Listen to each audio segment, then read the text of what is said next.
There is a space in my heart where I find the truth. I find me in you, a truth beyond what you may see now. But when we are one, we bring more good about. No matter who or what you call yourself or where you come from, yeah. There is a place in this world with open arms right now. Welcome to love, welcome to peace, welcome to our community. Be who you are, let your light shine. We're so much more when we unite. You are welcome here. You are welcome here.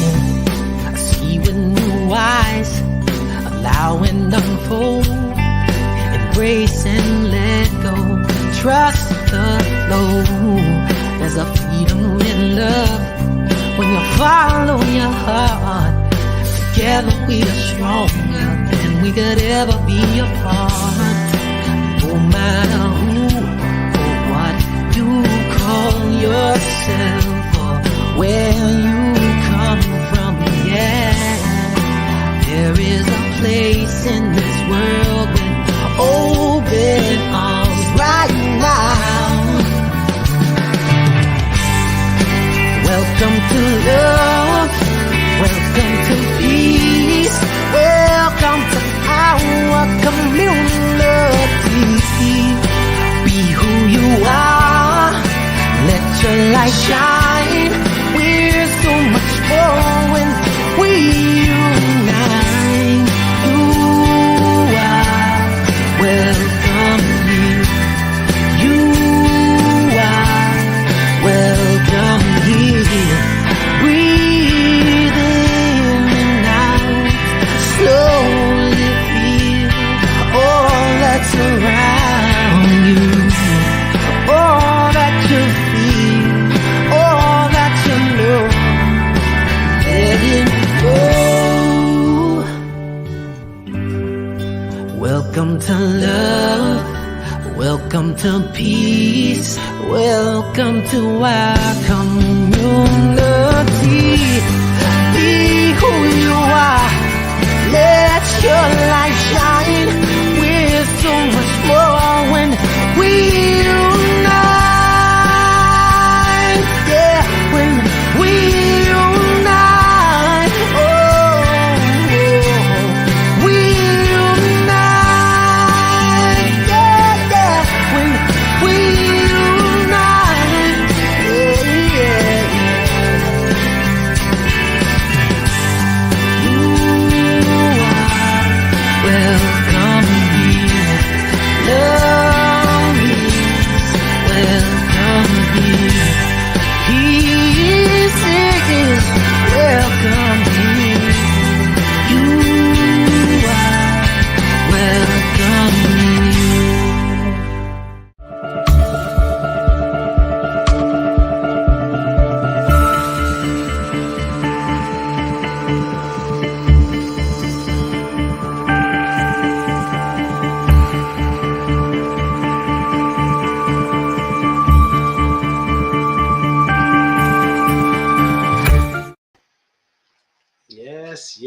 Yes, we are back. We are here. You are here. You're welcome here. Let's move this to this side. Whew. Good morning, good afternoon, good evening, good night, and good day to you wherever you are at this very moment in time. Thank you for tuning in to yourself first, and then tuning in to Ade Presents, Being You, the podcast. When you tune in, you must listen. That's the whole idea.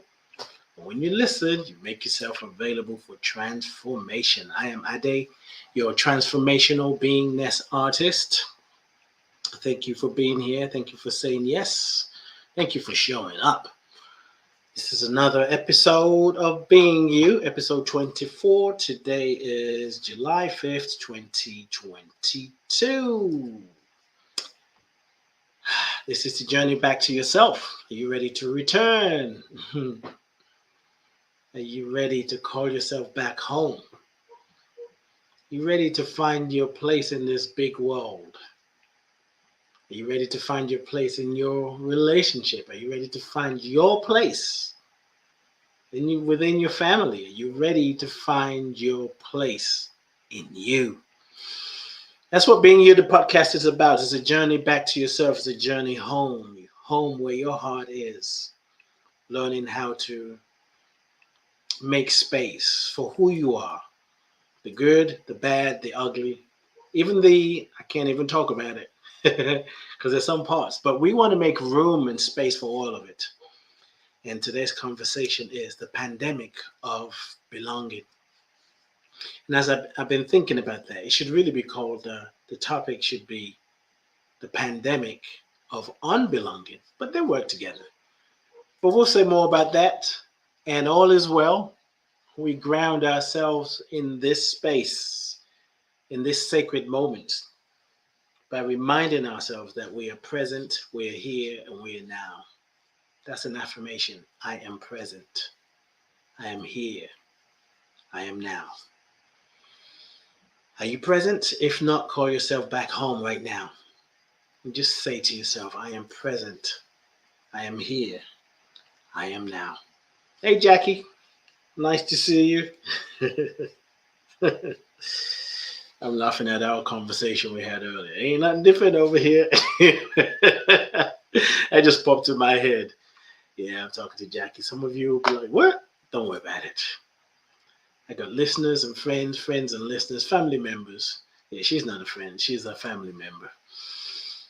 I want to invite you to share this episode and like it, of course. And if you are if you're listening, watching through YouTube, I encourage you to not just like it, not just share it, and subscribe to the channel. I would appreciate that. And then I'll know you were here. And then I know you want to know more, you want to hear more, because it's all about interdependency, right?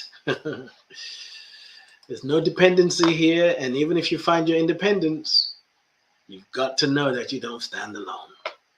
And you can't run around hurting people, hurting the world, because you think, I am the one. That's a lie.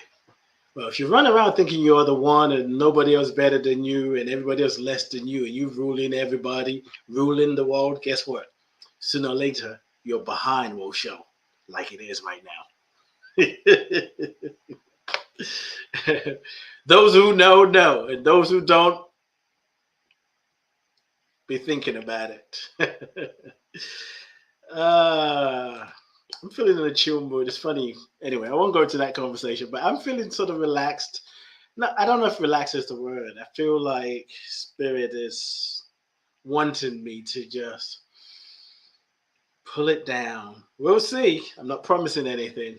But even when I feel like I don't know what's going on with my eye. When I feel like I'm chilled and relaxed, I get feedback. It's like, oh, you were on fire today. You were just going. I'm like, really? This conversation is needed. It's important. It's what my work is about. Everything that I do is about that. Us finding our sense of belonging and reminding you, reminding myself, reminding each other that we're not alone. But we'll say more about that. Because if I say a little bit more, then I go into the show. Being You, the podcast, also invites you to check in with you. Check in with your life. Check in with yourself to find out what is your truth. So the invitation is to ask questions, deeper questions. Maybe questions you've asked before or questions you've never asked yourself before. Especially questions around the things that you accept to be true. You know, maybe you say, well, that's just the way it is. No, there's no point in me questioning what I already know is true. Actually, you can learn more about yourself and about life if you question the answers that have already been given to you. I remember asking someone for a meaning of a word because I tend to do that when I'm typing, writing. Sometimes I hear myself just go, "What is the meaning of that word?" I look it up. And it's like, what does that really mean? And there was a word, I can't remember what the word is, but I asked someone who's dear to me and said, "What does that word mean?" Because I wanted to know. And they said, when you just know what a word means because you grew up with it, it's like to define it's kind of weird. And there's some things that we move through life. We move through life with other people's ideas, other people's belief system, other people's thoughts, other people's idea of who and what God is, what life is, what will make you successful, what will make you financially successful. Their idea of what works, their idea and what works for them. And sometimes some of those ideas doesn't work for us. It doesn't make it less useful. It is useful. The point is, listen to the ideas, listen to the guidance, listen to what is being shared, the principles, and see for yourself what is true for you. Now, that's tricky because sometimes what's true for you could be causing you to be safe. Just like, I'm not into that. That's just whatever. Don't believe in Jesus. That's just the work of the devil. People come up with, oh, that's witchcraft. That's whatever. Trying to be white, trying to be black, trying to be bougie, trying to be whatever. The places that we put ourselves in or how we judge one another because we're afraid to grow. We're afraid to face our own truth. And sometimes our truth, personal truth, is not so comfortable sometimes. Sometimes it's unbearable to face ourselves. So we will rather look to others for the truth that makes us feel better, or ideas, advice, suggestion that make us feel better. But if we're not doing the work and we're looking for somebody else to feed us, then we're quick to break down, to judge what is coming to you. Because what you're looking at, you're looking with. If you're judgmental about yourself, you're just looking for the next person to be judgmental of them. Because there's no way, if you feel judgmental of yourself, that you're going to allow anybody else to be higher than you. Maybe for a minute, but after a while, you want to bring them back to your level. Because when you bring them back to your level, you feel comfortable. But if you think they're higher than you and better than you, if you're thinking that, then you already lost the game. You just start over. And there are those who think they're better than you, higher than you. They're going to crash eventually because it's not built on truth, the truth that holds everything together. So with being you, we always invite ourselves, you, myself, to ask, how do I see myself? How do you see yourself today? You may have asked the same question last week when you were watching the show, but today, how do you see yourself today? Because you're not the same person you were yesterday, not even last week, of course. You're not the same person you were when you woke up this morning. Your body is different. Cells have died. New cells have made their entrance. We don't even know it. All kind of processes have been going on inside of you. You've released, you've ingested. So you're not the same person. How do you see yourself? How do you see the world? How are you looking at the world? How do you see yourself in the world? And how do you see the world in you? These are questions that you can ask yourself that will bring you back. It will bring you back to your center. You are the one to bring yourself back. Like if you're driving at night and you fall asleep and you hear because you're on the hard shoulder, and you just gently pull it back. If you pull it too fast, it may be messy. Because if you do it fast, everything just kind of spins. Hopefully you don't spin with it. What's going on, John? Nice to see you, my brother. John Stringer is in the house. But when you find yourself falling asleep while driving, you gently pull yourself back. Same thing in life. When you fall asleep, when you forget who you are, when you forget the truth about you, you just gently bring yourself back to the center. There's no point in saying, oh, I can't believe I did that. Oh my God, I'm whatever you believe. Just gently bring yourself back. If you're judging yourself for falling asleep, for forgetting, you just stay in the hard shoulder. As I said, the topic is the pandemic of belonging or the pandemic of unbelonging. We're all going through this, and this last few weeks, lately, when I get a topic, a title for a show, I get bombarded with examples in so many different places that I'm thinking, I don't have enough time to share all of this. But I know that I'm not supposed to share all of that. I'm supposed to share the inspiration that I get from what I'm watching, reading, hearing, and the conversations as well. But before I do that, I need to tell you, yes, today is usually Rev D's day. So some of you are like, where's Rev D? No, she's not going to be here today. She'll be here next week. She joins not regularly, normally every first Tuesday of the month.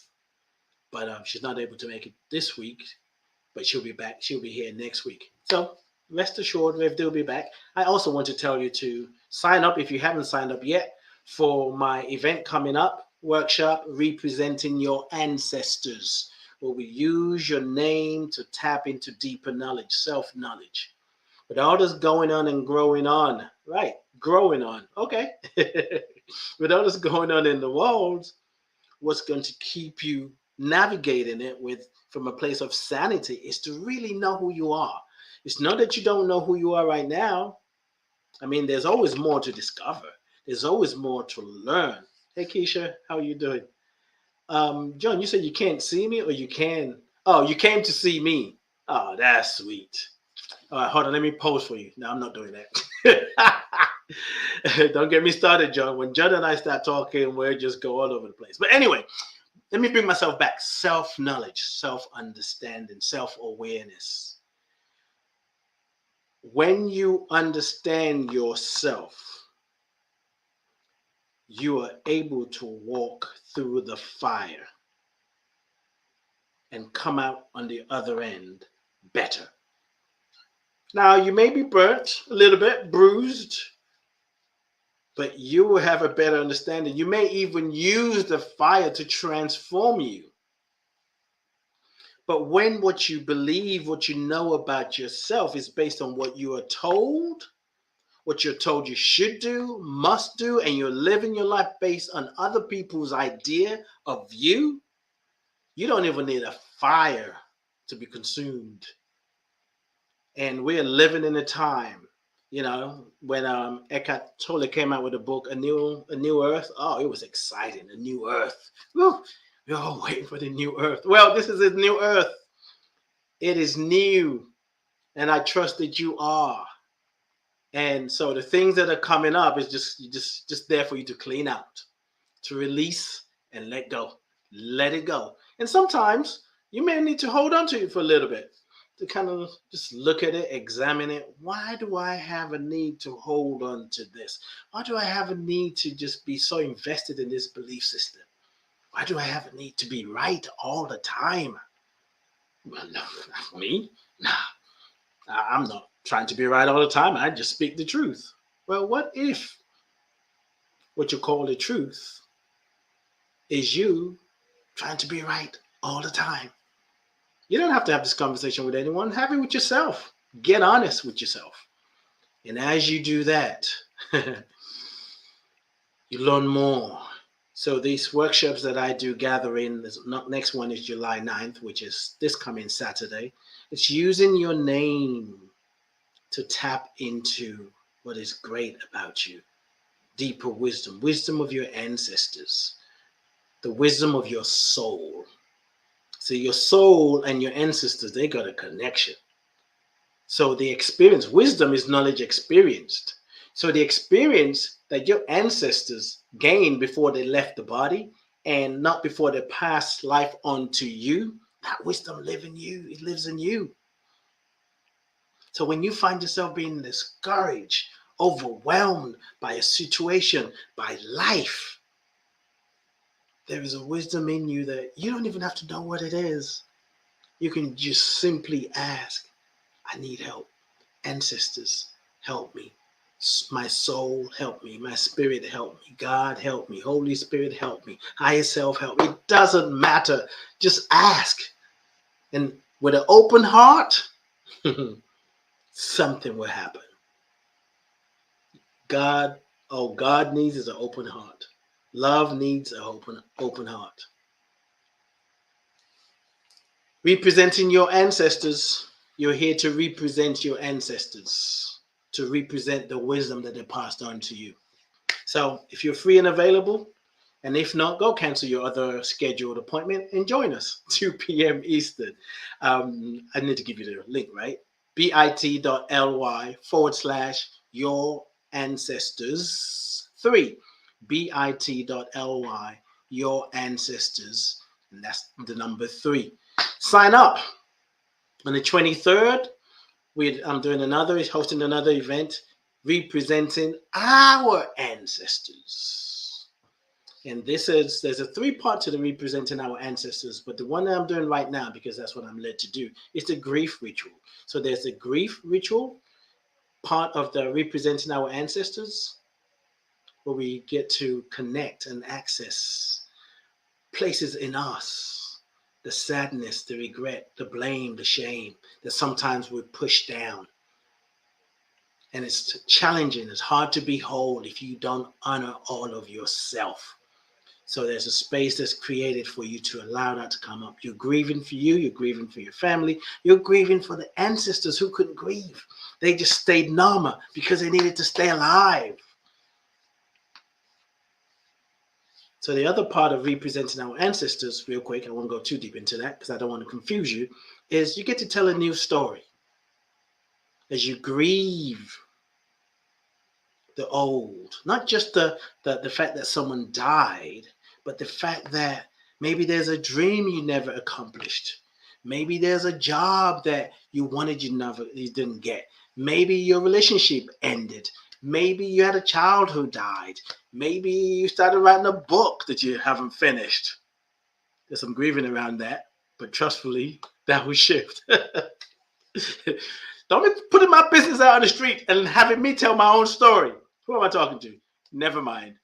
So when you grieve, you get to tell a new story. When you tell a new story about yourself, because you're coming from a place of groundedness, of centeredness, of truth, you get to have a new vision, a bigger vision for the new generation, for the next generation. Rather than we're worried about the world we're leaving for our children. Don't worry about the world you're living for your children. Live the world you want to leave for your children. Show up. Imagine that world exists, and for it to exist is you taking actions. So you're building the world today, not tomorrow. But you know what? We don't have to do none of it because life is going to be okay without us. It's really all about our soul salvation. However we choose to live is however we choose to live. The options are there. And we all have our roles to play in this journey. So for the grief ritual, the link for that is bit.ly ancestral healing 1. bit.ly/ancestral healing 1, the number 1. Hey, Drea, how are you doing, my dear sister? All right, let's talk about this conversation, the pandemic of belonging and unbelonging. Unbelonging, not the beginning. Another inside joke, but we won't talk about that right now. So I've been sitting with this title for the past few days, and I played around, twisted it around, wrote it differently, and really trying to figure out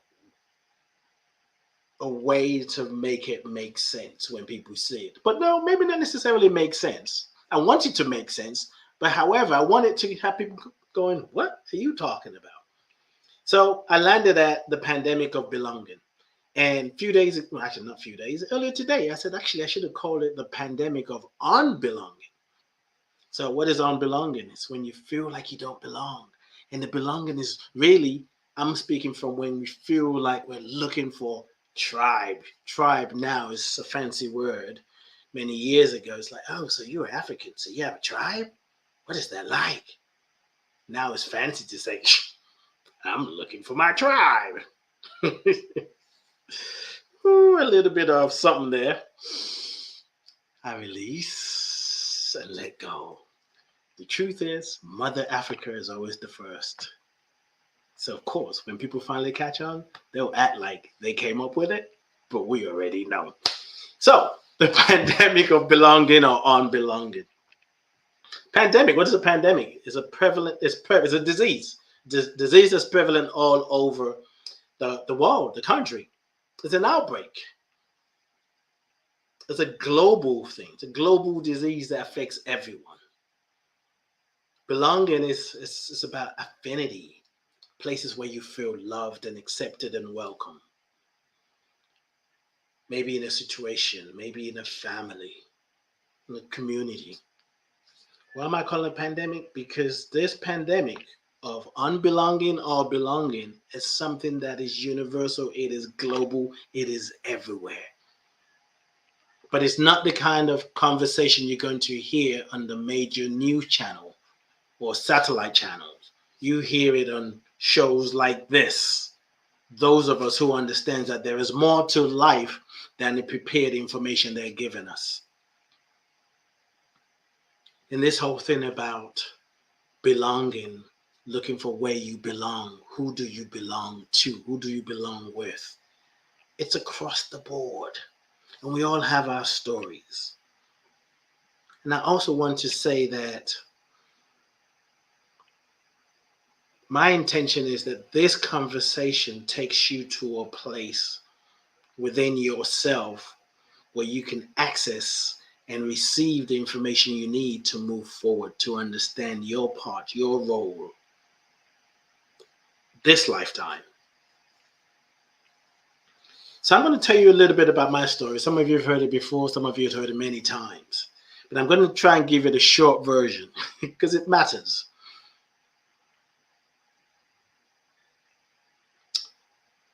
I would go forward and then go backwards.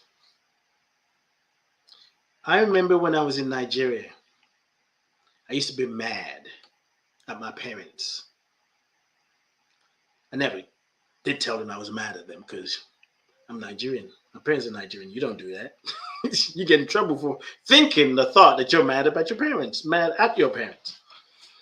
But I was mad that they brought me back to Nigeria. I was born in UK, England, London Bridge Hospital. I don't know if it's still Guy's Hospital. I don't know if it's still called that, but I think it is. But anyway, I was born in London. Age 4, my parents moved back, of course. They took me with them. And many years, I came back to UK in 1986. And I was so excited to be here. But after a while, I was feeling like this independence thing that I was looking forward to, it's not all that it cracked up to be. And I navigated life the way I did. And I've always felt like there was something missing. Or there's something that I was trying to put my hand on that I couldn't quite figure it out. As I continue my spiritual journey, my spiritual practice, the deeper you go as you cultivate, just a deeper understanding to know yourself, you bump against trauma, issues, if you will, things that wants to be healed, that wants to be revealed.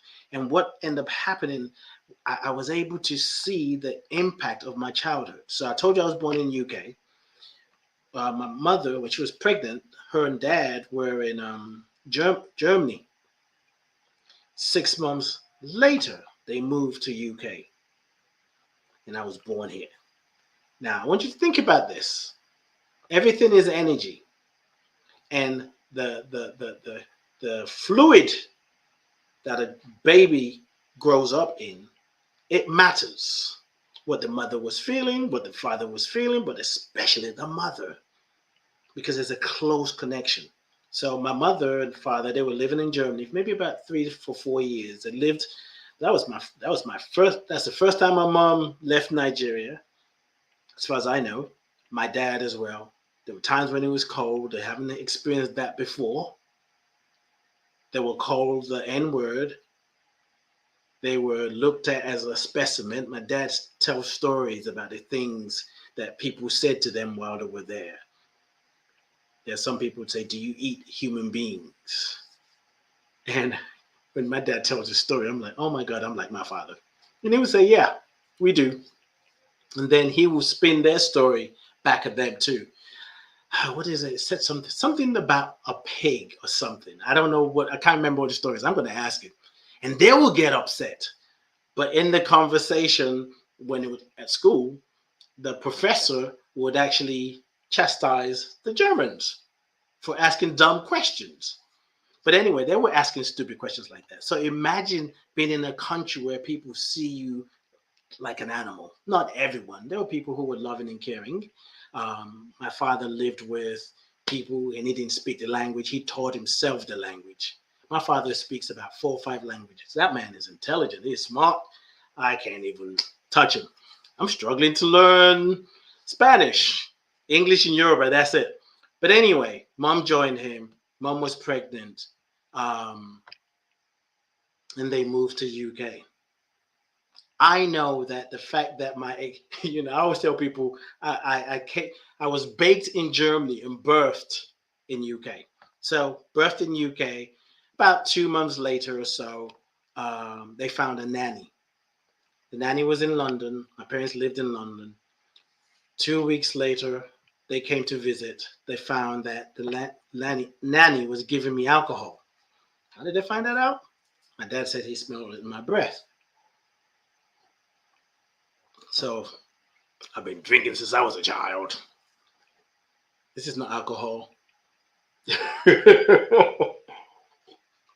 So when my dad smelled alcohol in my breath, he knew he was taking his son. He said he mentioned to my mom, "We leave. We're taking him today." They didn't tell the nanny that they were taking him. They just said they're going for a walk. They'll be back. So they didn't take my bags or anything else that they brought. Yes, I was an infant. Never went back. Then several weeks later, 2 or 3 weeks later, they found another nanny. She was outside London, Pat. They got on with her. So I came in a country where they were speaking a different language, where my parents were finding their way, and then they moved. Everything is energy. I was born in UK, a new land. Imagine what my mother was feeling. That was the first time in UK. And then 2 months later, I was passed on to a nanny. And then after that, 2 weeks, 3 weeks later, I was to another nanny. So imagine growing up somewhere, even as an adult. You go somewhere and then you have to move. And then just before you get comfortable, about 2 months later, you have to move. It does something to the psyche. I know that to be true with all the work that I've done. And what I realized as an adult was what I went through as a child. I'm not judging it. It's just my experience. What I realized was that left me feeling like looking for home. Where's home? Where do I belong? And it really isn't. Well, let me say, when I was in Atlanta, when I was in America, I went to America the first time, 1993, December 93. At that point, I was just trying to create a new life for myself. But I went back and forth and many times. Anyway, but let's say the last maybe 10 years, actually, when I moved back, my former wife and I, we moved back to America 2007. That felt like home. And Atlanta felt like home. Even before I could realize it, I felt like, this is where I belong. 2018, when I was being enrolled for the government retreat that I had no idea that I've signed up for it, that was when I really knew, yes, I am where I belong. But just before I could really enjoy that, they said, no, not so fast. And I came back here. Well, I didn't come back. They sent my ass back over here. I was like, wait a minute. Wait, y'all go look at the paper again. They're like, nope, you got it wrong. So it's not until I came back here that I was really able to see this, how belonging has that the idea of looking for home. I left Nigeria just before I turned 18. I haven't been back. I'm 54. I struggle sometimes, like, can I call myself a Nigerian? Which is ridiculous when I think about it and say it out loud. But the feelings that come up, the emotions that come up sometimes, they just rise up for whatever reason. Yes, I can call myself a Nigerian, but I have been gone for such a long time. The way I see the world is different. I am a man now, not a teenager. Can I really fit in? Can I really embrace my own culture? Would my people really understand me? Would I understand my people? UK, I think I talked about UK a little bit last week. UK, yeah, I was born here, but you know. Then when I think of America, I wasn't born there, but that felt more like home, and it still does. And I struggle with, you can't say out loud that America feels like home, because people are going to think you're rejecting your heritage, your roots. But that's not the case. So I had to do the work to get to the bottom of it. And one of the things that came up, the medicine, the soul medicine that came out of that experience, one was Rev D, one time when we were talking, and I was telling about my struggles with belonging. And she said, my brother, you are the whole diaspora by yourself. UK, Nigeria, and America, you got it all in one. And I remember thinking, I've never thought of it that way. And UK, Nigeria, and America have made me who I am. And so much more. Or let me say, it shaped how I see the world, how I see myself. Even going to America, learning spiritual principles, learning about myself, ideas that I held when I was a child, when I was younger, about the world that I didn't hear anybody else say. My mom's Christian, dad is Muslim. I didn't hear it in a mosque. I didn't hear it in a church. I didn't hear it from my friends. But I had a way of looking at the world that I thought it was just me, until I moved to Atlanta, Georgia, and started attending Hillside International Truth Center. I was like, wait a minute. This is a church? Because that's what I was just. Someone told me about Hillside. Said, you go to my church. The only thing is a woman minister. And I was like, okay. I had no idea what that meant. Is that something I need to be concerned about? I said, okay, what does that mean? They said, well, people don't like. They say the Bible said a woman should be a minister. I'm like, whatever. I went to Hillside the first time, and I felt like literally felt like I found my tribe. They were speaking my language. I felt like I belonged. I found home. Not completely. It spoke to the spiritual quest, my quest to know that, yes, I am different, but I am not. I don't even know what I'm not, but I just knew that there was a way of being. There's a way I saw the world that most people wasn't having that conversation. My friends weren't having that conversation. So it made me feel out of place. It made me feel weird. It made me feel different. And the different, I embrace that now. So coming back here, I just saw that my work has always been about belonging. So what is your story about belonging? Are you one of those few? I don't even know. Chosen few who can say, yeah, I knew who I was. I knew where I belonged. It shows up in many ways. Sometimes we feel like we don't belong because we don't know what our gifts are, what our purpose is. Well, I wish I know mine. It could be because you consider the black sheep of the family. It could be because you are the spiritual one, but not the religious one. Or maybe you're the Muslim while everybody else is Christian. Or maybe you're Christian while everybody else is Muslim. Or the Buddhist. You're black, you're Buddhist. And people are saying, you're black, how can you be Buddhist? You're black. How can you be Jewish? All the things where people questioning you based on their own ideas, but they're challenging what feels right for you in that moment. And if you hear it long enough, and there's a temptation to yield to what they're saying, like maybe it is true. But really, when we are really living this life authentically, this thing called life, it encourages, it invites a sense of vulnerability. Vulnerable, comes from a Latin word. What is it? Vulnus, VULNUS. I think it is. Yes, VULNUS. You know what that means? Wound. Wound or injury.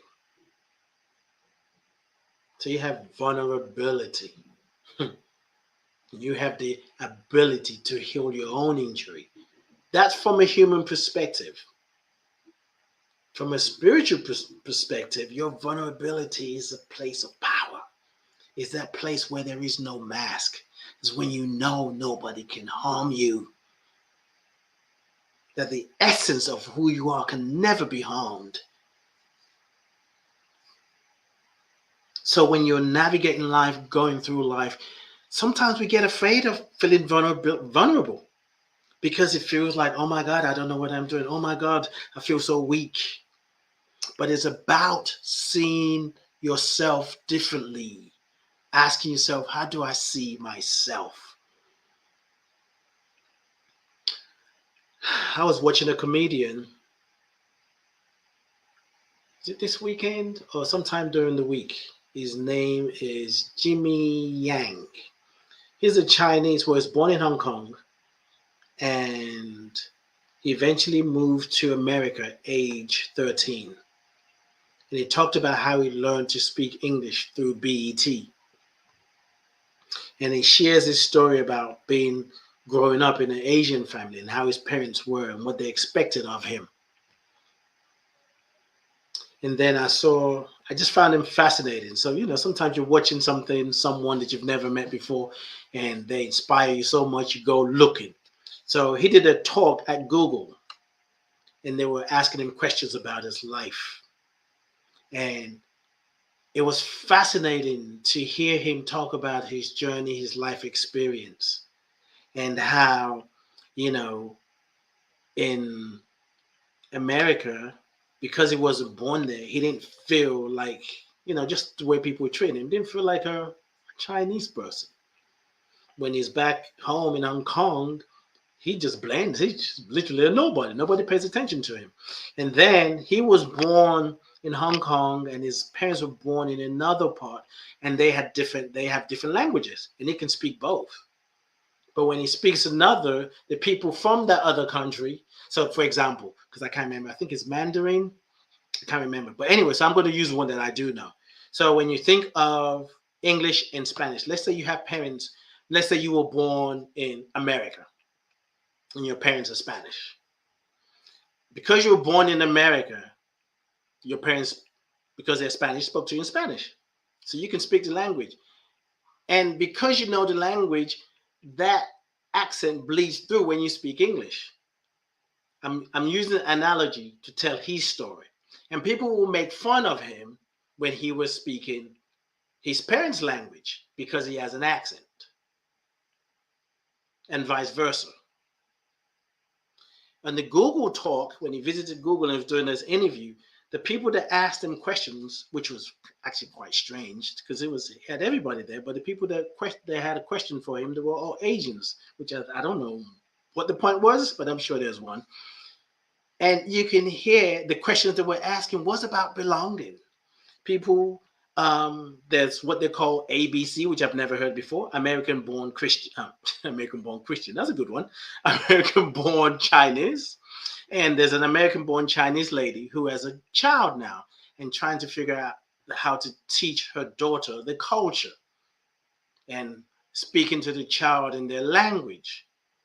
because people are trying to belong. I had a conversation with a friend who is a Latina woman who is talking about the struggles that she's experiencing, is what she's wanting, and how when she looks at it, it looks like African Americans are sort of getting the hang of really being more visible. And she don't think like Latinos are doing that. That's her experience. And feeling with this, where do I belong? In Nigeria, there are three main tribes. They're the Yorubas, there's Yoruba, Igbo, and the Hausa. And the way we treat each other, it makes you just question, but you're from the same country. The Yoruba and the Igbo people, they just go at each other. The Nigerians and the Ghanaians think they're better than Nigerians. Nigerians think they're better than Ghanaians. And before you start thinking, oh, this must be an African thing. Well, they're from the same continent. Why are they looking at each other like that? Well, let's go to America. The Northerners, and really, who's really the Northerners now? But anyway, traditionally, the Northerners look at the southern region of America as the South and illiterate. You know, you're from the South. Oh, listen to your accent. Listen to how you talk. People in Atlanta were like, now, people in Atlanta can't drive. I'm like, well, Atlantans can't drive. I'm like, wait a minute. Hardly anybody's from Atlanta. Maybe 1 out of 10. So there's that going on. Or maybe it's the Midwest. People have these things that they do. The British, the English don't get along with the Irish. The Scottish and the English. Indians and Pakistani. I remember when I was in college here. I remember this guy, his name almost came to me. He's Pakistani, and he's always like, oh, I can't stand Indians. And I'm like, wait a minute. I can't even tell the difference if I just look at you.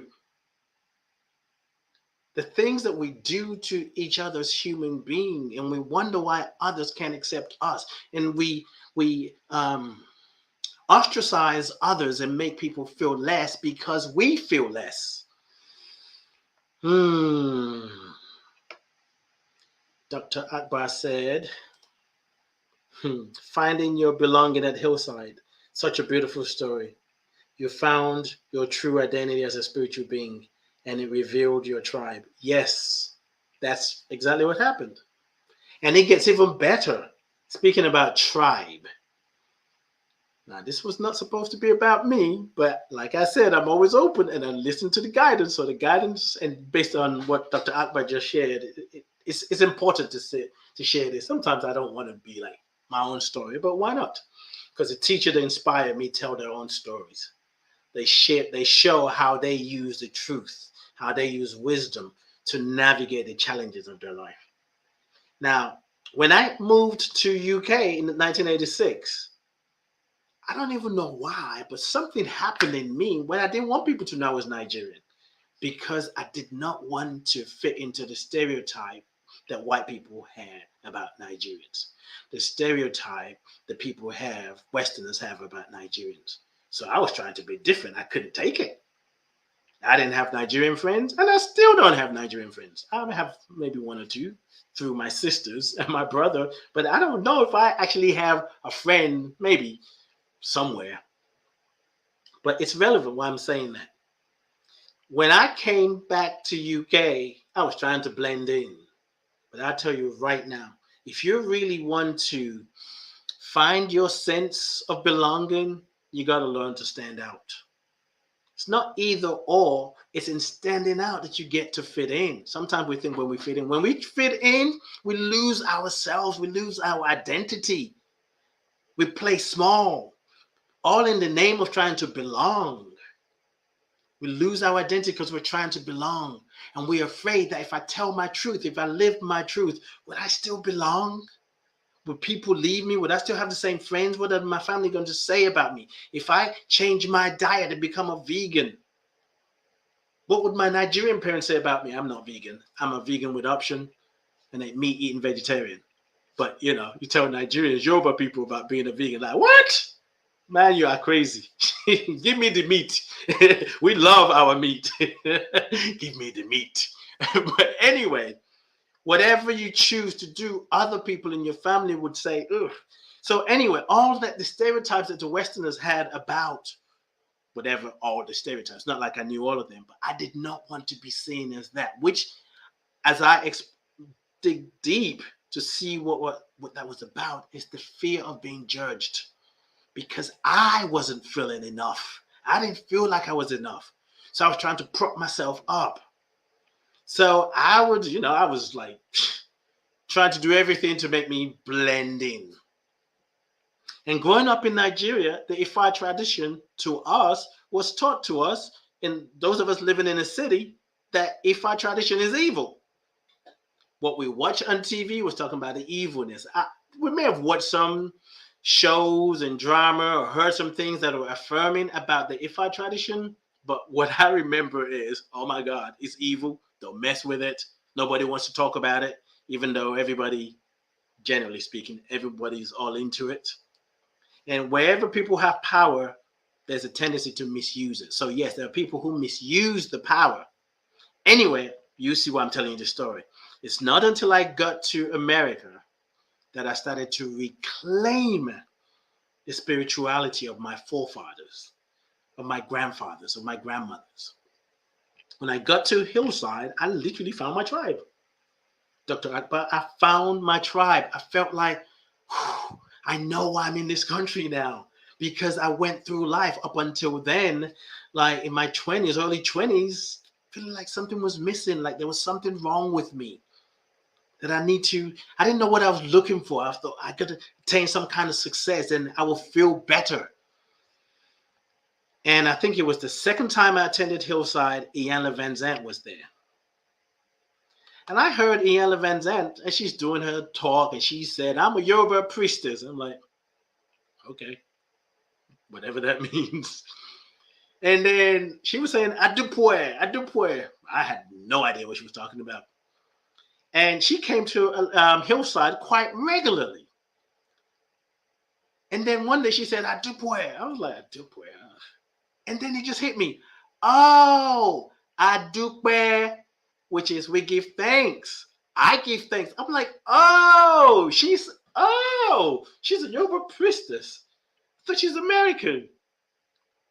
And then I noticed that every time Iyanla came to Hillside, I wanted to be there. If I was working, I'd try and get a different shift so I could be there. When she's doing a workshop, because she was inspiring me. She was giving me back to myself.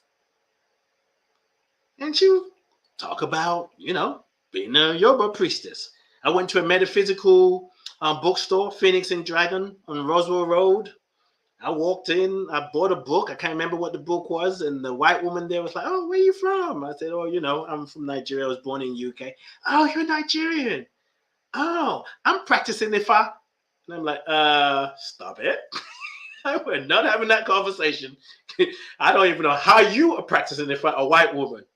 And she said, my husband is a babalawo. I'm like, okay, this is too much. Can you just I didn't say all that, but I was thinking it. Can you just take my money and let me go, please? A babalawo. No. Babalawo is the keeper of secrets. Babalawo is the shaman. Is the one that does the reading. And he's white, she said. Ooh, Lord. And then after a while, I had to stop. It's like, wait a minute.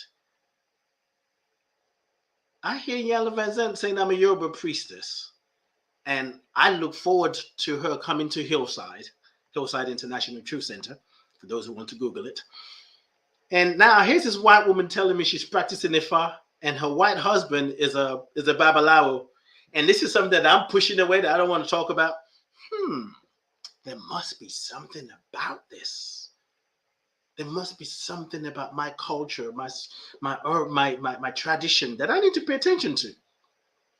It's when I got to America, I tell people when I got to America that I was reclaiming what it means to be an African. See, in the UK, you could reclaim it.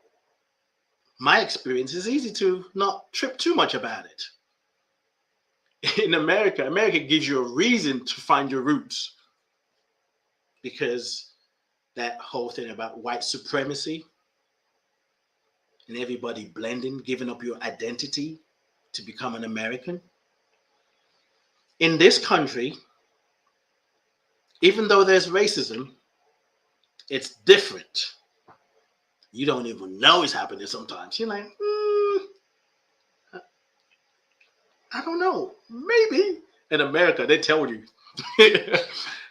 But most of us from another country, Africans who are either born here or moved here, particularly those of us who were born here, we can always go back home to Nigeria after we go to work. We can go back to Nigeria and eat Nigerian food. We can go back to Jamaica. We can go back to India. We can go back to Pakistani here because our family members, mothers and grandparents spoke the language. They speak the language. So even though you're out there in the world and you speak in English and they're letting you know that they telling you you're a minority and you deal with all that comes with that mindset, you can still go back and have your roots nourished by the shows that you watch, by the stories that you heard. It's different in America. So in Nigeria, definitely, there was no chance for me. I didn't have that experience. Let me say it that way. I didn't have the experience to appreciate my culture. And it's not until I got to America, we talk about feeling like I don't belong, that I started to look at the Ifa tradition. I'm meeting a lot of people. Yeah, I'm about to practice Ifa. I'm like, okay. And I told people, I said, I want to look into it. I started reading about it. And I told people, because of how I grew up, there's still some fear around it. And the kind of fear that I've experienced with people who grew up in a Christian family and they went to church on Sunday morning, Sunday evening, Monday, Tuesday, Wednesday, maybe a few days maybe Thursday and Friday don't go, and then they're back on Saturday. And they end up in a spiritual community like Hillside International Truth Center, Agape, that the first time it may feel awkward because you've learned something different when you were younger. It's just a part of your way of being. Now you'll find yourself learn something else, and then you have people, stories that I've heard people say, that the family members say, well, do y'all believe in Jesus? I don't hear Jesus. Y'all don't say nothing about Jesus. It must be witchcraft or whatever they want to call it. So in trying to find yourself, you're part of a family who doesn't subscribe to what you believe in or how you see the world. You feel like, something is wrong. I thought something was wrong, but something was wrong for me by embracing my culture. So I found my tribe. I returned to the truth to represent my ancestors in a foreign land.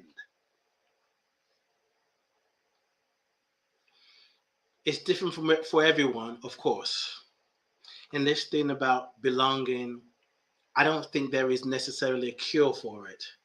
And I don't even think there needs to be a cure for it. But the cure for it, check the paradox. There are many ways I can talk about. You do this and do that, meditate, journal, and all those things. Pray and create a community, start a community, join a community, write your story, write a book. Yes. But one of the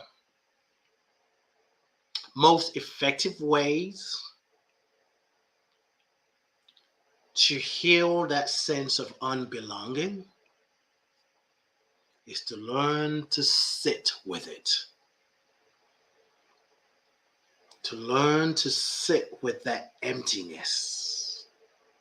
Learn to make space for feeling that isolation, being ostracized. Just being moments. You don't have to spend the whole day in there. You don't have to spend 30 minutes there. Just let the feelings come up. They're going to come up anyway. Sometimes we're trying, for me, part of it was, I got on a spiritual path, not because I was feeling that sense of unbelonging, but it was mostly because I felt life was calling me. Something was calling me, and I kept yielding to it. I took risks. When I took the risks, I wasn't thinking about the rewards. Sometimes when you think about risk, we think, oh my God, that's a risk. Well, maybe, but with every risk come a reward. The reward from the risk that I took, even though they kicked my behind back over here, far outweighs it's worth it. Everything that I've gone through up until this point, because I found me. I found me. And in life, you got to risk it. So when you do the spiritual practice in order to fill that inner void, sometimes your sense of unbelonging, not belonging, is because you feel like you're missing something with your father, missing something with your mother. You're the black sheep. So you find your tribe and like, that's it. I don't deal with my family. They're crazy. They think you're crazy too. So basically your whole family is crazy. And we can do all the things. We can do the things. However, we can also allow that feelings to show up, to the feeling, the emotion, what it feels like to feel isolated. And with your spiritual practice on a daily basis, it's going to come up. For me, it came up, but I felt like it's not until I was sent back over here that I literally had to face it. Because I came back to UK where I wasn't trying to come back to. Didn't feel like it was home. Wasn't feeling like going back to America, going to Nigeria. And America was like saying, no, not so fast. So I was in a place where life made me sit and marinate in looking for home. So when I started writing my book, the memoir, which is kind of like doing its own thing, there was a part about my struggle where home is. And if you're a writer, I never saw myself as a writer, but I love the idea of writing. Not the idea, I love writing, because actually I think I heard somebody say recently, saying, I'm not a writer. I tell stories with words. And I resonated with that expression because, I call myself a writer, but sometimes I'm like, I don't know. But intellectually, I'm saying, well, you're a writer because you write. I tell stories. I have come to appreciate how I see the world. That is different, sometimes weird. But what it allows me to do is to penetrate this thing called life in a different way. I'm not afraid to ask questions. When I was younger, they say, oh, you ask too much questions. I still do. I might ask a question that people will consider to be dumb. But sometimes in asking a dumb question, you find wisdom. And then you might turn around and say, who's dumb now? There's a point I was trying to make. It gone off on a tangent. I'm trying to hold on to it, but it's going to come back to me. So, what was the thought? Yeah, let's take a deep breath in together.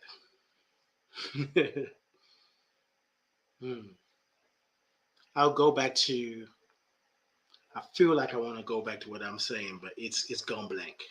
So if this was radio, terrestrial radio, this is where we'll take a break. But we're going to take a quick break and we'll be right back after this. But I don't know if I go to something else. Now I want to stay with it though, but really it'll come back to me. I know it will.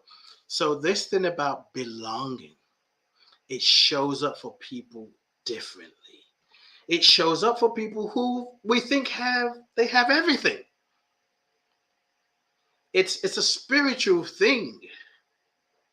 I remember what I was trying to say. It's a spiritual thing. I think it's a journey of life. Is to, I think we feel like an orphan when we became flesh. We feel orphaned from God, from the Creator, from the divine. So let me go back to my point. So as I was working through this, where's home? Have I gone from Nigeria so too long that I can't really call myself an authentic Nigerian anymore, which was crazy, but it was a genuine feeling that I had. Like, can I really say I'm a Nigerian? Okay, I was born in UK, but I don't really feel like it's home. America feels like home. Atlanta, Georgia specifically, like, oh my God. Now think about it even now, it's like, woo, I'll be there in a heartbeat when I can.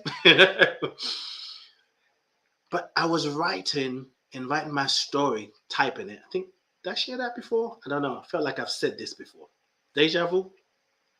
And as I was typing And what came through was home is wherever I say is my home. Not just home is where the heart is. Home is wherever I choose to be home. Wherever I claim to be home. We have that choice. It's not the exact words. I don't have it here. I won't even go looking for it now. But I remember when those words poured through my fingers, it was healing. All that, well, I don't know if I'm Nigerian enough or British enough, or can't even say I'm American enough because I wasn't born there. It healed me. And belonging or unbelonging is the root of most of the pain that we inflict on each other. When you feel like you belong, when you know where you belong, you're feeling content, you're feeling fulfilled, and your actions would come from that place of fulfillment. Now, it doesn't mean you're not going to do some stupid crap. Every now and then that happens because we are human beings. We are a spiritual being having a human experience. Let me qualify that. And as a spiritual being having a human experience, it's been passed on to us. The memory through DNA, through our soul, from our ancestors, where we naturally otherize. We other people, like, no, those people over there. We just got names. Then we become God. We decide what's going to happen to people because of their sexual orientation, because of the color of their skin, if they're too dark or too light, if because they have an accent, because what their ancestors did. We start to otherize people and missing the fact that we're doing the same thing to ourselves, which then brings about shame, which makes it easier to be abusive, makes it easier to otherize because you don't see the person as you. We're afraid of what we don't know. And what we're afraid of in another is really a reflection of what we don't know in ourselves. There are parts of us, there's the aspects of ourselves that we don't know, that we don't understand, and we're afraid. And oftentimes, what we are afraid of about ourselves is our power to choose to create. We don't want to give up. No, I can't do that. Oh, no, I can't. No, I can't even think about that. Oh, I'm too this, I'm too that. The things we do to keep ourselves small. So when we see somebody else doing something where they're living large, we might celebrate them for a little while, but we are waiting for them to kick down that pedestal. Like, wait. Slow down. You ain't better than me. And we all have a way of dealing with it. We wear masks. We pretend we hide behind our jobs. We hide behind material wealth. We hide behind the country we're from. We hide behind the color of our skin. We hide behind history. We hide behind whatever.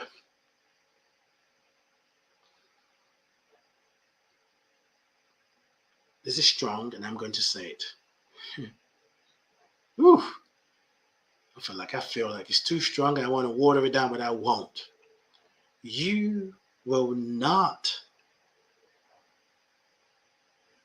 feel that sense of belonging unless you are willing to take off the masks. One at a time, day by day, week by week, month by month, year by year, decades by decades, until you start taking them off. And what you come back to as you take off the mask, you get to see yourself. You get to see that you're already worthy. You get to see that the things about yourself that you judged, those were, well, let's call it character flaws, behaviors that actually make you unique, then allows you to let the light of God shine in a unique way. Your crack is unique. There's nothing wrong. You're just unique. And you thought your uniqueness It's something to be judged because you're not like somebody else. You really don't want to be like other people. There is none like you, and there never will be. I read something yesterday, and it said, nobody can see what you see, even if they're looking at what you see. Sit with that for a minute. No one can see what you see, even if they're looking at what you see. It took me a few seconds to say, huh?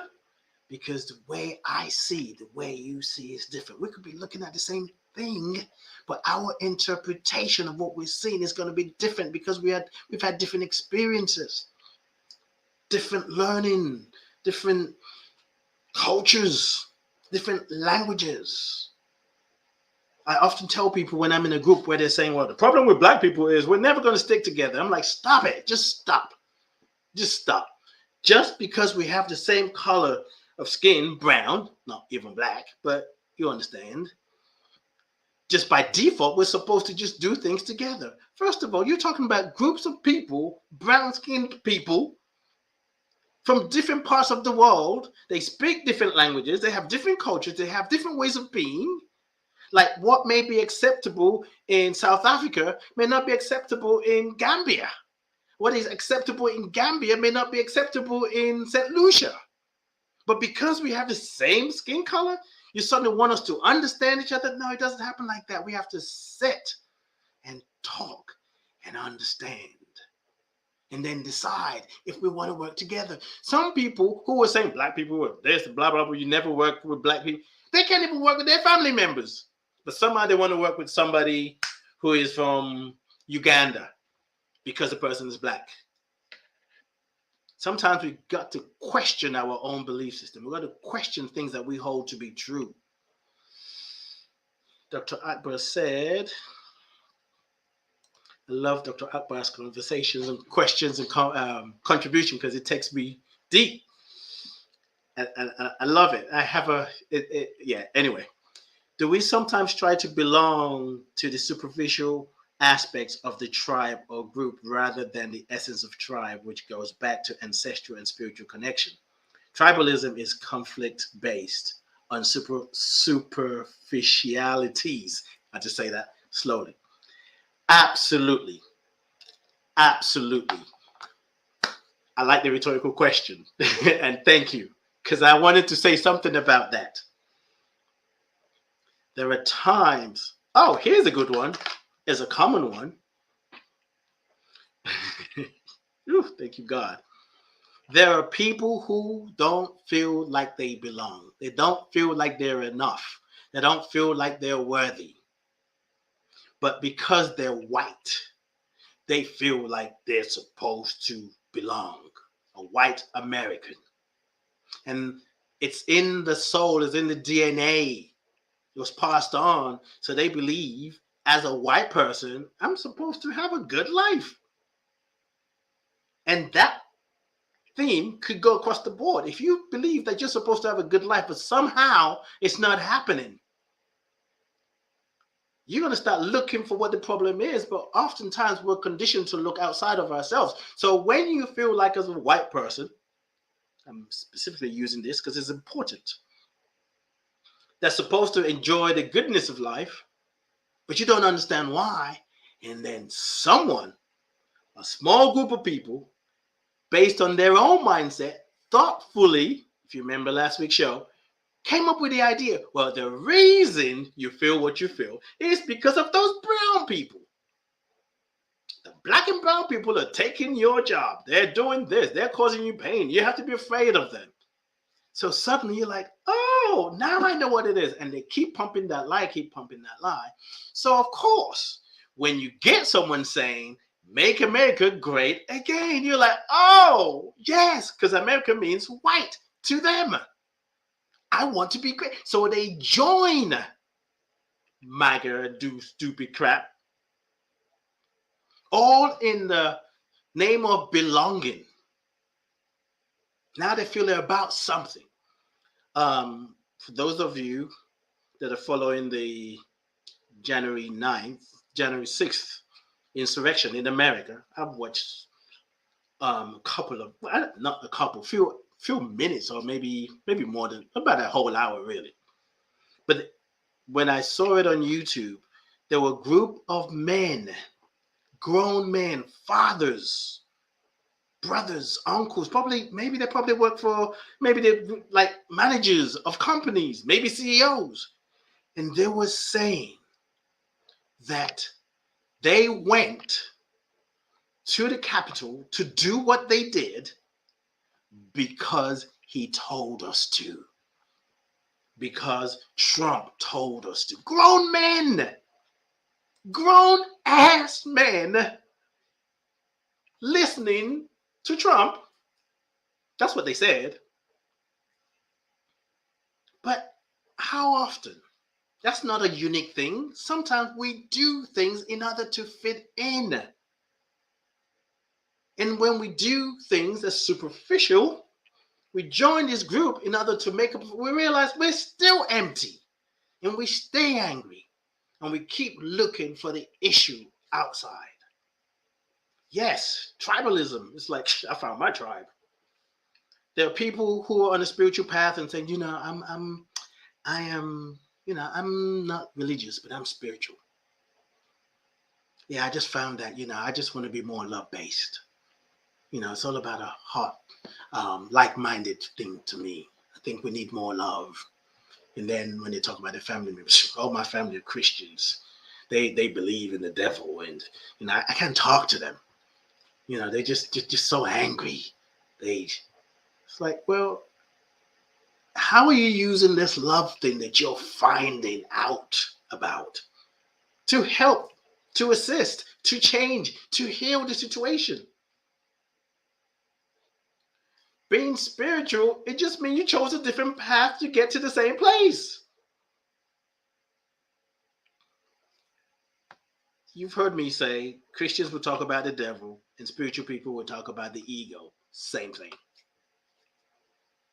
Ooh, I really wanted to be so compassionate. I wanted to be compassionate. I really, I've learned. I went to Dr. Barbara's class how I use truth, and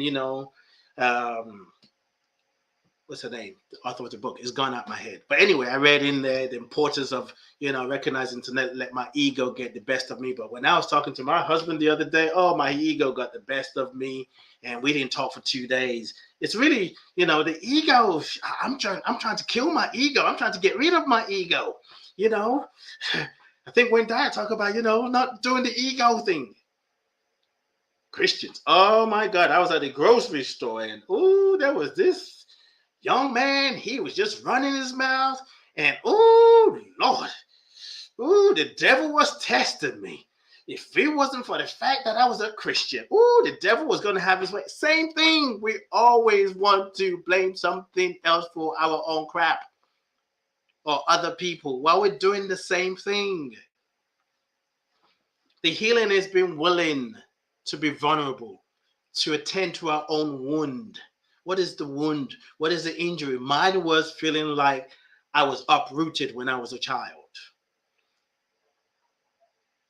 Even though I shared earlier that I wished I was angry, upset at my parents that they didn't leave me in UK.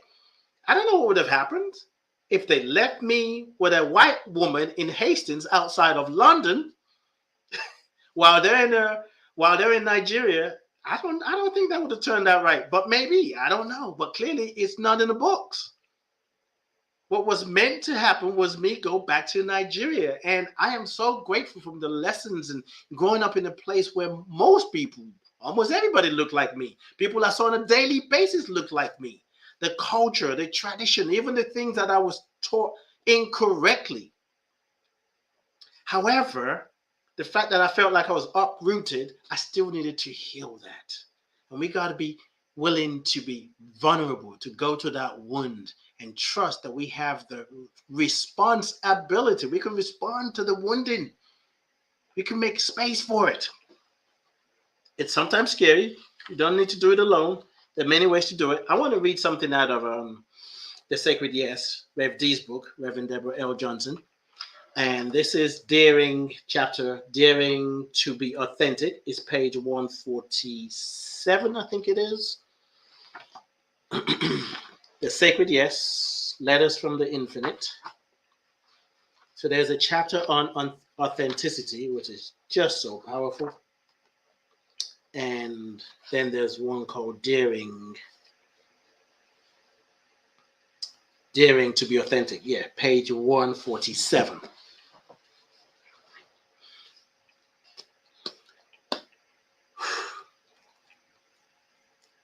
Everybody's fighting their own battle. Some people are fighting the battle that they don't even know they're fighting. I'm going to read this, I think, because every time I try and read it, something happens. You know, there are many ways, there are many things that trigger, that bring about this thing about unbelonging. If you're an immigrant trying to connect with the roots, with your parents, where they came from, your roots. There are people who came from Italy. They came from Ireland, came from Germany to America and had to change their names, maybe change a letter, change their ways, because America wants you to be an American. So you're going to have to give up something about yourself. UK wants you to give up something about yourself. When I came back to UK, I had a Nigerian passport. When I went to apply for my British passport, because I found out, actually my brother told me, when I came back in 86, I got a 6-month visa. My brother was looking at it saying, that said you're only allowed here for 6 months. I'm like, what? I wasn't even going to look at it. So I had to go apply for a British passport, which was great, but I had to give up my Nigerian passport. Why can't I keep both? And in America, I think if you're an American, in America, if you're a British citizen, you don't have to give up your passport. Now, things may have changed now, but back then, well, particularly in UK, and I think UK too, you may have to give up if you're Nigerian. I don't know about other countries, but some of the things, the rules are selective. And the countries where you have to give more, you can say, yeah, of course they'll do that. If you feel exiled, if you feel like you're married into the different culture, a different class, people don't want to talk to you anymore. In America, and even here, there's always this conversation, marrying outside of your race. Because someone chooses to either marry a white person or a black person. We forget. Marry somebody who's younger than you or marry somebody who's older than you. Somebody's going to have an opinion. Those things, they activate that sense of unbelonging. But we have to make peace with it. Okay. And to heal the sense of unbelonging, to heal the pandemic of belonging, it requires you to be authentic. So I'm going to read maybe 2 paragraphs here. This book is hard to read a little because it's just juicy. The Sacred Yes, page 147, Daring to be Authentic. Now, once again, I need to tell people because I keep forgetting. Sometimes I forget. So this book is called Letters from the Infinite, Volume 1. And it's a download, prophecies, however you want to call it, channeled message that Rev D received. Download. So they're letters. And all the everything in here, it's God speaking through Rev D. It's Letters from the Infinite, Volume 1, as revealed to Reverend Deborah L. Johnson. Okay, so this is the divine talking. And I want to talk about God in a minute. Hopefully, I won't forget and I have time to do it. Daring to be authentic. Why is it daring to be authentic? It is daring because it involves so-called risk-taking on your part. The risk is in your exposure to other humans, which most often makes you feel vulnerable. Vulnerability in the human sense means being at risk of being harmed. Vulnerability in the spiritual sense means putting your human frailties aside with the understanding that no harm can come to your real self. Feel the difference in the two. In the human realm, vulnerability is expected to make you weak. In a spiritual realm, the understanding is that your vulnerability makes you strong. I'm going back and read it again. Vulnerability in the human sense means being at risk of being harmed. Vulnerability in the spiritual sense means putting your human frailties aside with the understanding that no harm can come to your real self. Feel the difference in the two. In the human realm, vulnerability is expected to make you weak. In the spiritual realm, the understanding is that vulnerability makes you strong. Why does spiritual vulnerability make you strong? This point is quite perplexing to most people. It is counterintuitive to the ways you humans normally think. Spiritual vulnerability makes you stronger because it moves your fears and excuses out of the way. Let me read that again. Spiritual vulnerability makes you stronger because it moves your fears and excuses out of the way. You think your fears and excuses protect your weaknesses. No, they are the weaknesses. Your weakness is in not trusting the power, beauty, glory, and sanctity of your authentic self. You think your fears and excuses protect your weakness. No, they are the weakness. That is, your fears and excuses are your weakness. Your weakness is in not trusting the power, the beauty, the glory, and sanctity of your authentic self. You have been socialized to fit in, to become a part of the norm, as it were. But for what purpose? Yes, it is good that society is ordered, but at what expense?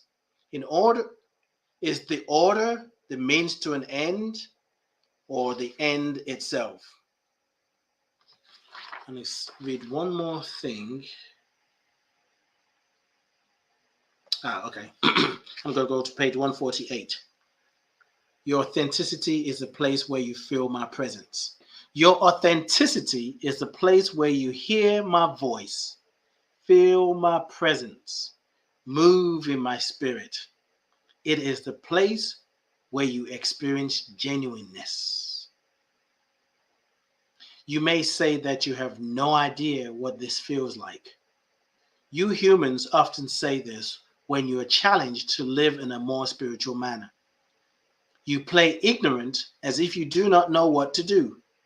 Just because you've never experienced something before does not mean you cannot imagine what it would be like.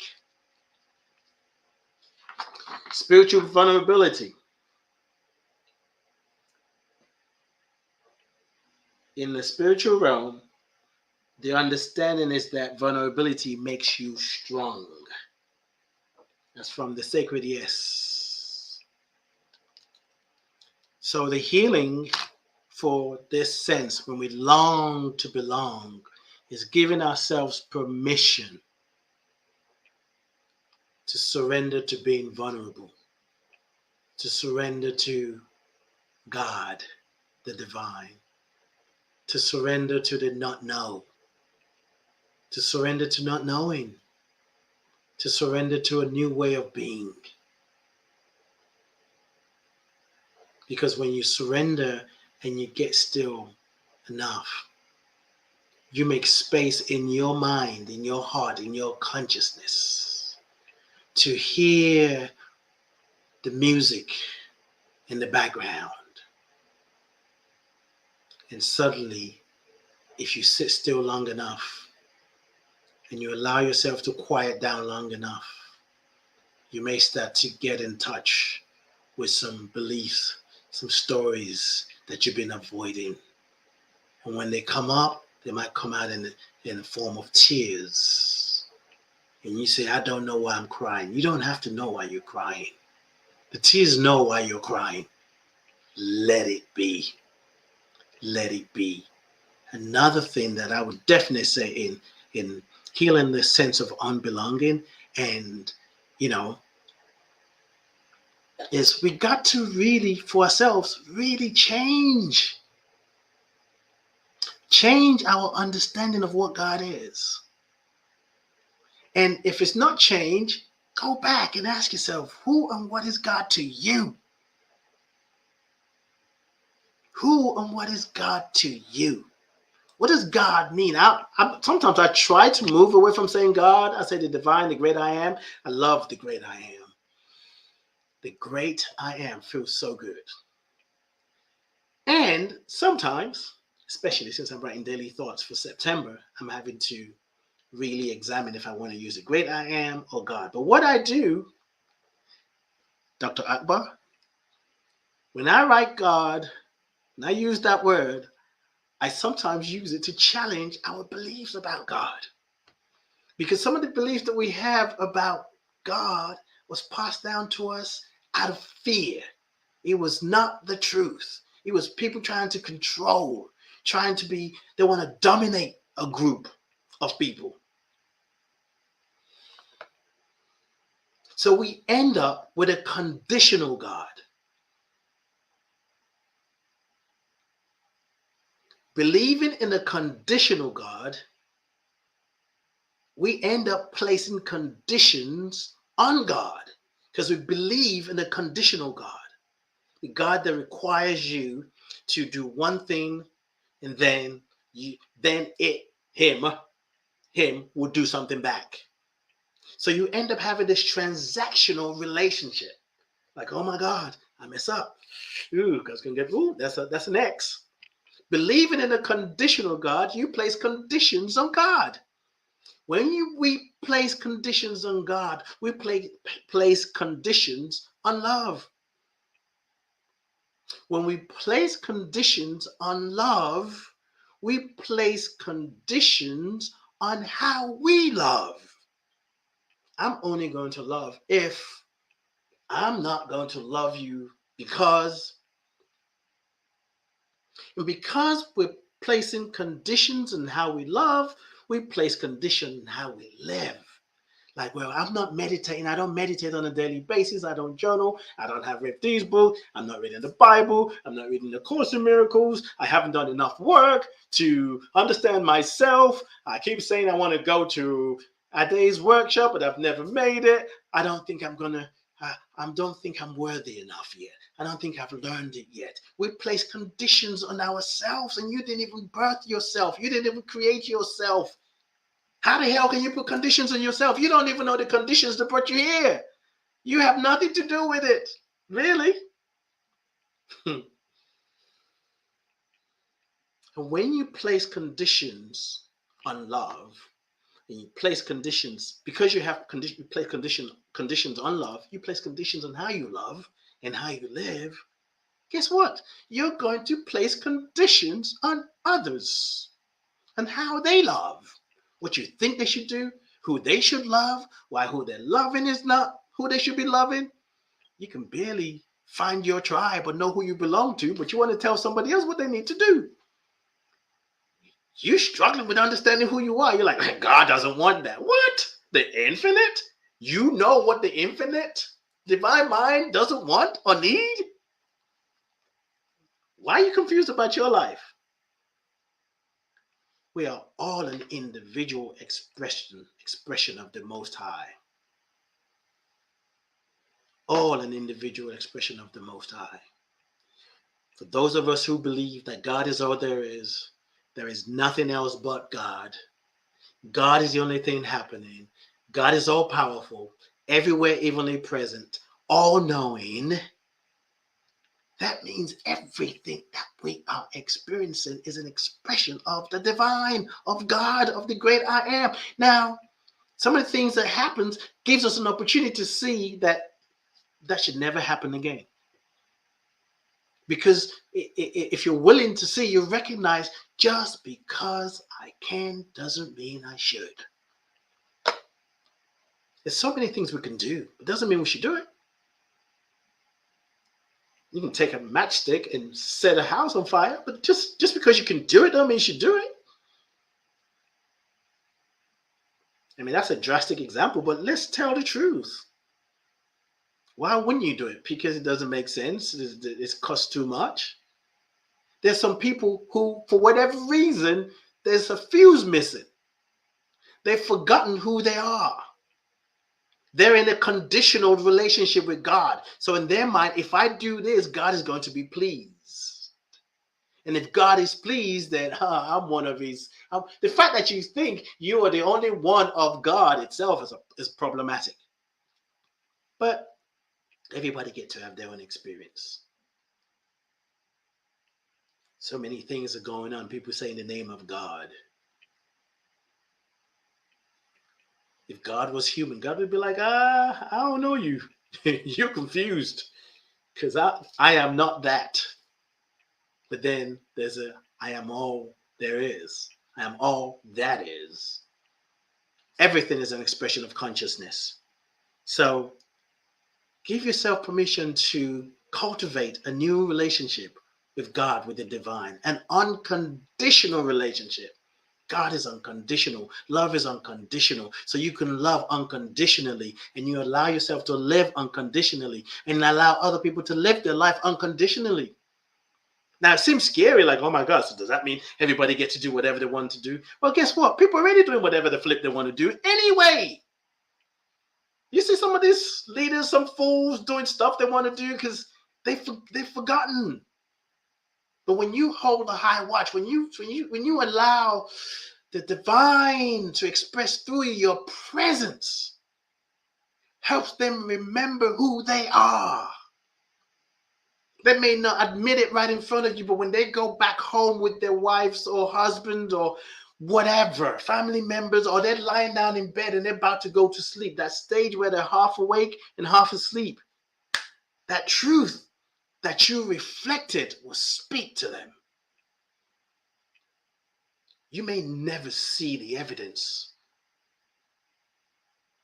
of your consciousness, of the work that you're doing. It's not for you because you're living your life unconditionally. It's not for you to see. And if you see it, just as good. Like, wow, I get to see that. Thank you, God.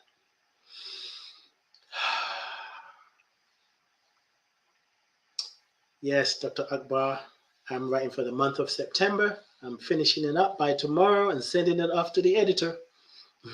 Thank you for your love and your support, Dr. Akbar. It means a lot. It means a lot. Yeah, I just had a thought, but I was just thinking, speaking of belonging.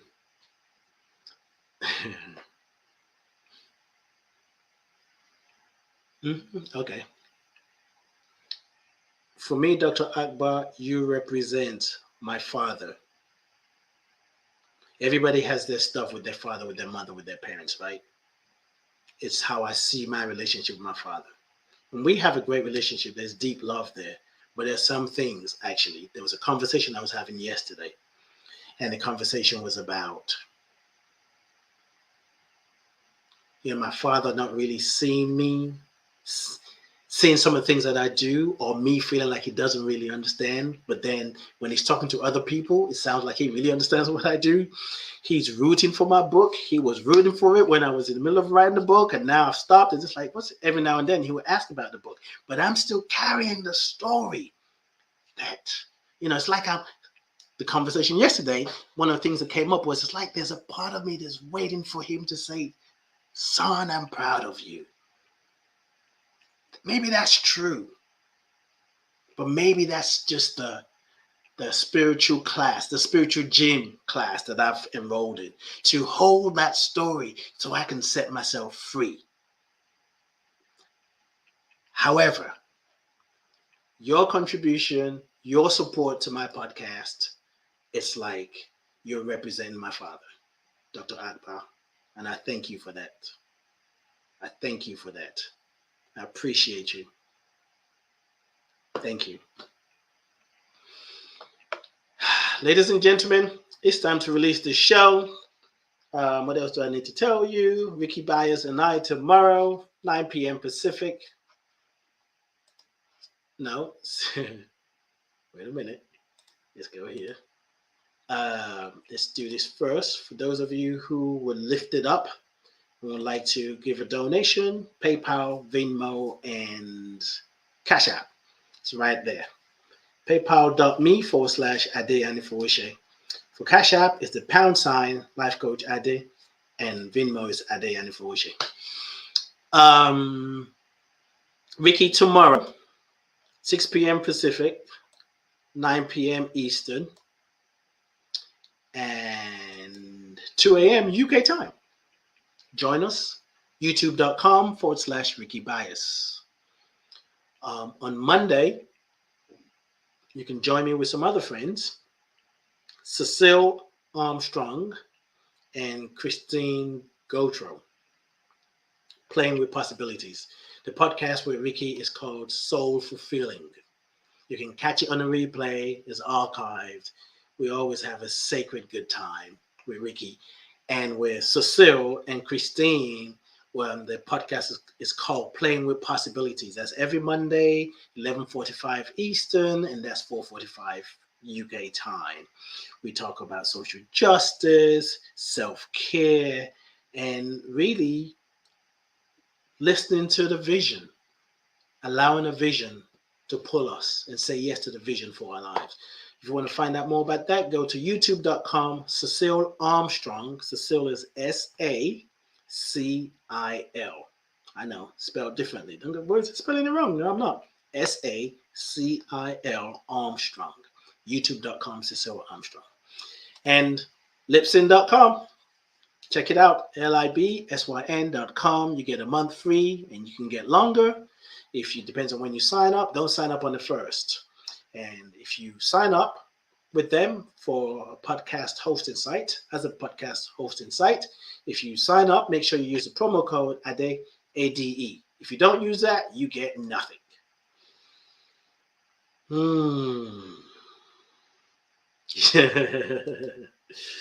That's right. Dr. Akbar said, so the vaccine for unbelonging is remembering who you are.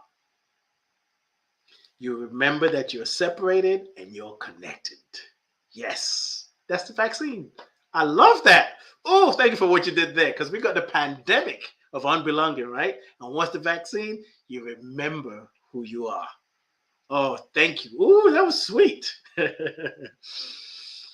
Yes, thank you. Thank you. I appreciate that. I love you all. I bless you. I appreciate you, and I thank God for you. Remember, life is a journey. Where you are is where you are. There's nothing wrong with you. You're just discovering, and yet yield to the vision for your life. Say yes to your dreams. Say yes to your goals. Say yes to you. And remember who you are. And my workshop, July 9th, 2 p.m. Eastern, bit.ly/your ancestors 3, number 3. Join us, look it up, read about it, sign up. bit.ly/your ancestors, the number 3. This Saturday coming. Thank you all. Remember who you are, and just as important, be who you are. Be true to yourself. All right. IG, peace and blessings. Facebook and YouTube, family, I'm out. Be who you are. Let your light shine. We're so much more when we unite.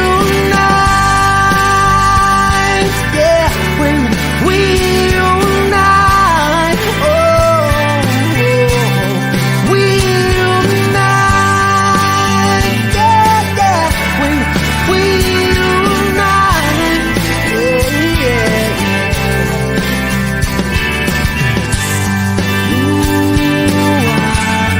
Welcome here, love.